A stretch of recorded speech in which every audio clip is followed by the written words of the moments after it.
strong, and I'm quite capable of doing it. No, you haven't the educational background for it. So, I finally found a job at J.C. Penney. That was nothing more than a good busboy. What's going on here?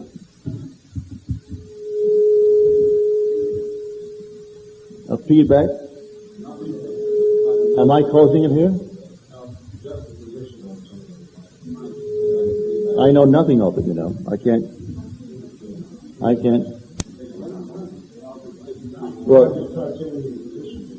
What? If I stand back, would it help? No. The sound from the speaker that's going through the microphone. Well, I am sorry. I apologize to those who are annoyed by it. Lower them down? Would that help? Well, try anything. Any better? All right. So here what I'm trying to persuade you to do is to follow Scripture. Scripture is the greatest book in the world, and it teaches you, and it tells you, and invites you, and encourages you to exercise your imagination lovingly on behalf of anything in this world, and that you cannot fail in achieving the goal that you seek in this world. If you know who you are, praying to an external God is not going to help you at all.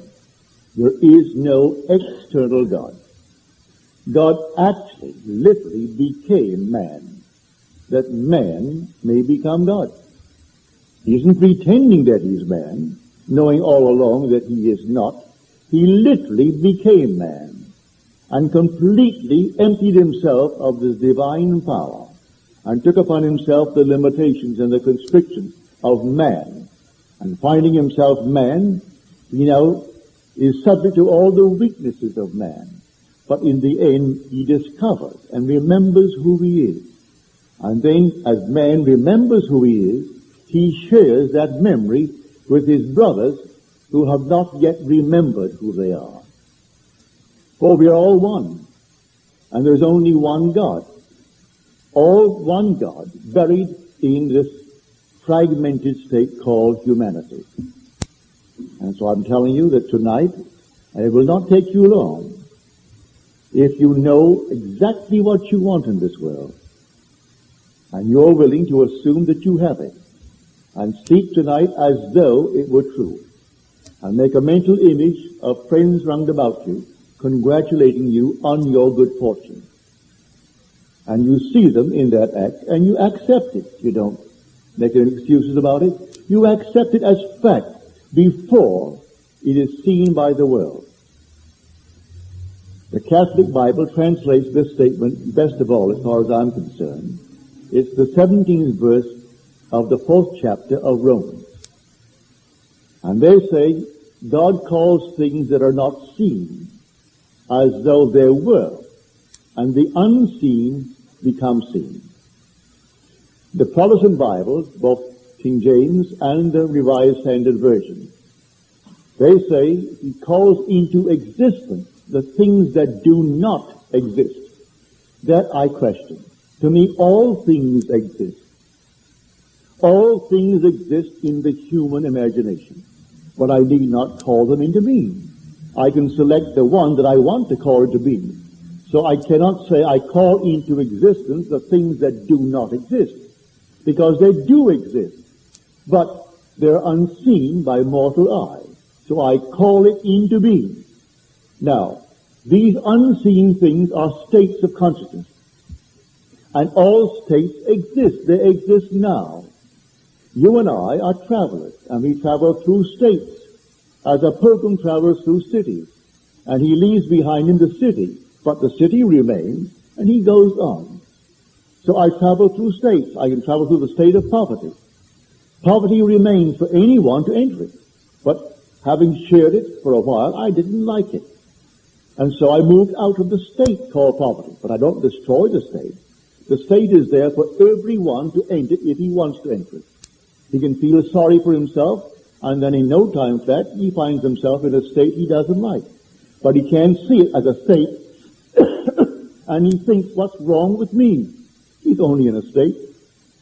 Don't condemn the man for the state that he's in. It's the state, and you can't kill the state or destroy the state. The state is there as a permanent fixture of the universe. But you can move him out of the state, represent him to yourself as the man that he would like to be, and see him as that man in your own mind's eye, and you will take him out of that state.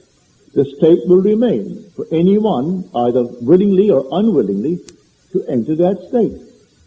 So we're all moving through states, and the pilgrim simply moves and moves from state to state. When you find that you can go where you want to, it's not the privilege of the rich, it's the privilege of the man who can imagine. I had no power to get myself out of the army. I didn't need wealth. I didn't need any background. All I needed was the memory that I am He. Let me still know I am God. Are we not told that in the 46th Psalm, the 10th verse? Be still and know that I am God. Man, you can't be. You can't be that arrogant. All right, well, if you're not going to be that arrogant, well, then remain where you are. Remain in the little state, perfectly all right, because the state doesn't care how long you occupy it. You can occupy it from the cradle to the grave, and it doesn't care. But while you're in a state, you're going to illuminate that state, and you're going to reap the fruit of that state. But knowing that there are states, select a more desirable state, and then you enter that state. But how do I enter the state? It's all a mood. Did not Churchill tell us that the mood determines the fortunes of people rather than the fortunes determine the mood? He knew what he's talking about. The fortunes are not determining the mood. The mood determines the fortunes of people rather than the mood determine the fortunes determine the mood. I will assume the feeling. I assume the feeling of the wish fulfilled. And then it was Anthony Eden who told us, an assumption, though false, if persisted in, will harden into fact. And you can't deny the men, both were prime ministers of England. Churchill was the great prime minister during the war years, and Anthony Eden followed him after he was ousted. And when the Conservative Party came back into power, it was Anthony Eden who was the prime minister. And I've just quoted these two prime ministers. And a third prime minister, which is the great Benjamin Disraeli.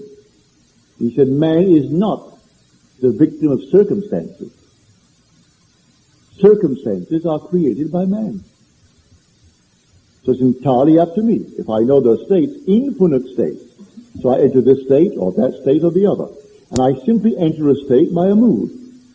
That's all I need do. What would the feeling be like if it were true? Well, then I contemplate the thing, and then what would it be like if it were true? And if I dare to assume that it is true, that's my way to success. The feeling of the wish fulfilled, sustained, is man's road to success. So tonight, dream nobly, and don't limit it by your present state, for that's only a state. You, the occupant of the present state, are equal with every being in this world, for there's only God. And the occupant of that state is God. So one who has $1 billion today, he is in a state of fabulous wealth. But he, the occupant, is the same being that you are. It's God. There's nothing but God. And the one who is enjoying great health, and the one who is now not enjoying health, they're still the same being. And so, what would it be like if, and then you ask the simple question and catch the mood.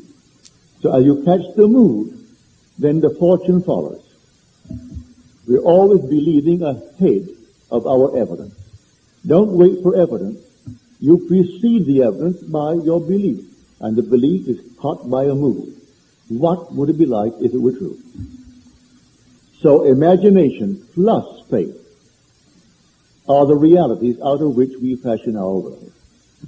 And without faith, it is impossible to please Him. That's what we are told in the 6th verse of the 11th chapter of Hebrews. All these marvelous things are taught us in Scripture, but man doesn't see it correctly. He sees it as secular history, and it isn't secular history. The whole thing is salvation history. The whole thing is all about God. And God became man, that man may become God. So he's actually seated here in everyone who is seated here. And you say, I am, that's God. There is no other God. When you hear the word God tomorrow, or you hear the word Jesus, or you hear the word Lord, don't fail in your test and let the mind jump on the outside to something other than yourself. For the God spoken of in Scripture is your own wonderful human imagination. That's God. There isn't a thing in this world that you see now as a fact that was not first imagined. You name it. Name one.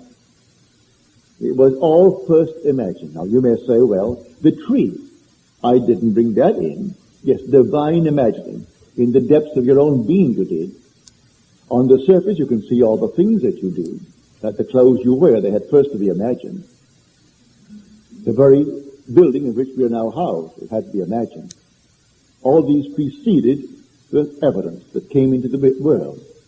But if you go beyond that and say, well, after all, the stones were not, and the trees were not, yes, they were. They were all imagined in the depths of your own being, but now you came to the surface in these garments, and you can see the evidence of what man imagines in the world.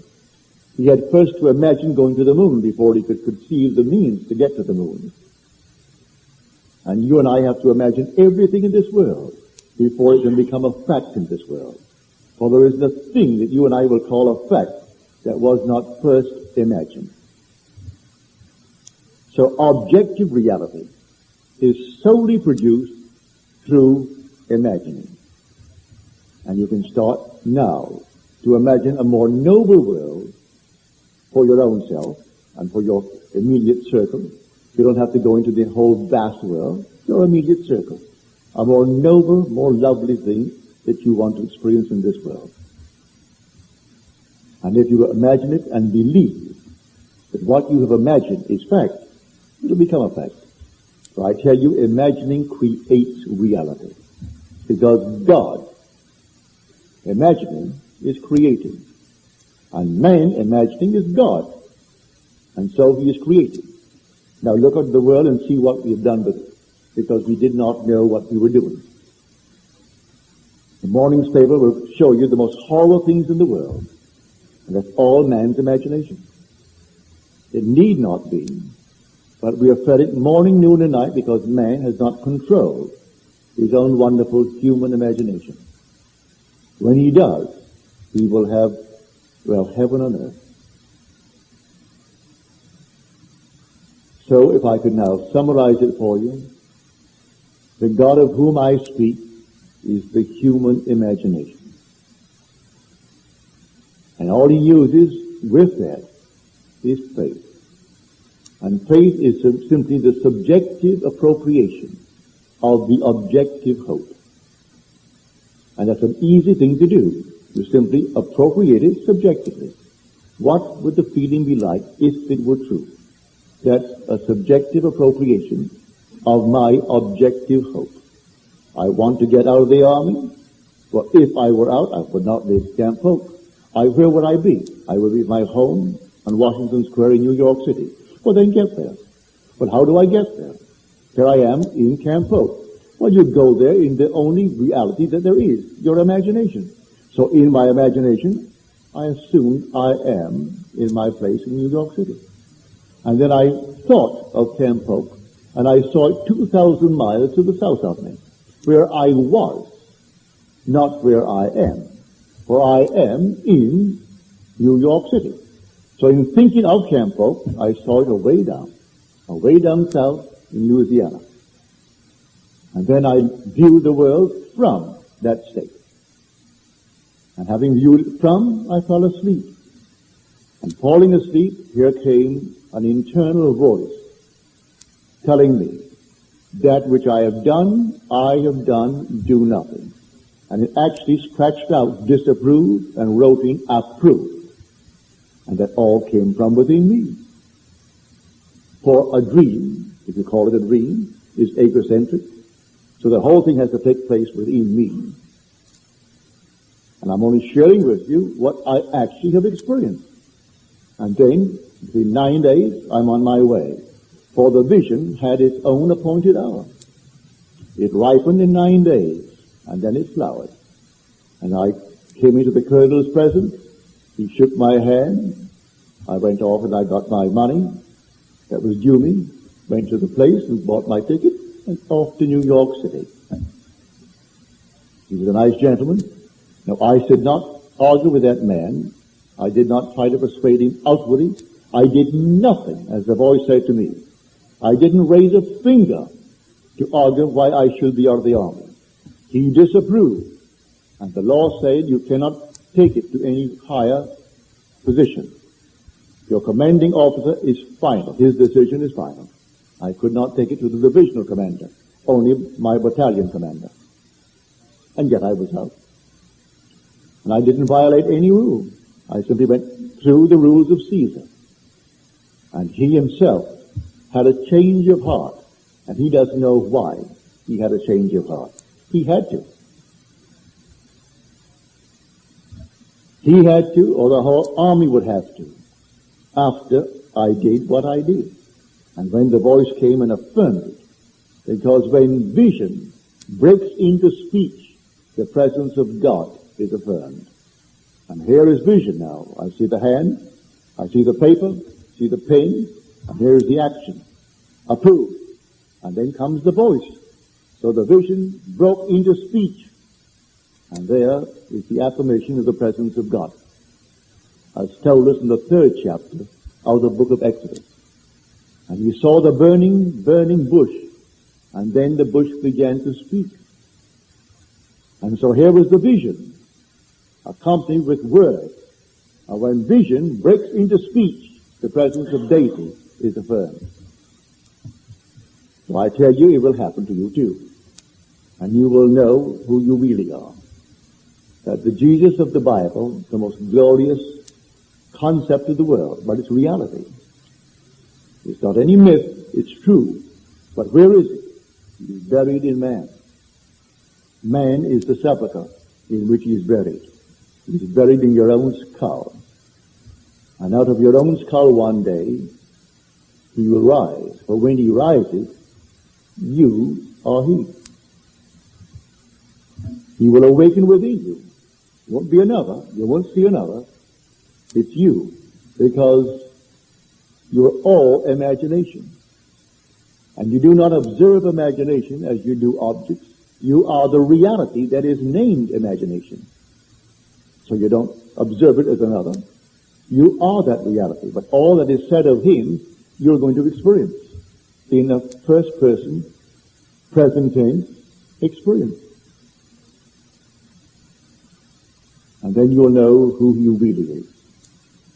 When he rises in you as you, you'll know who Jesus is. And he can say, he who sees me sees the Father. Then you know who the Father is. And then you'll know who the Son is. You'll know who the Son who calls him Father, which is not taught in our churches to this day.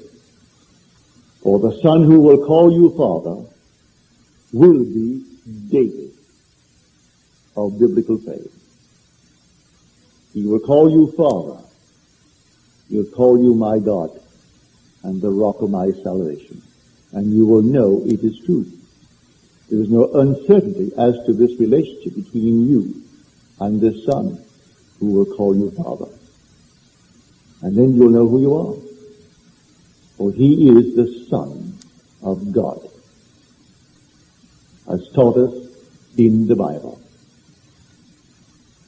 I will tell of the decree of the Lord. He said unto me, Thou art my Son. Today I have begotten thee. These are the words of David.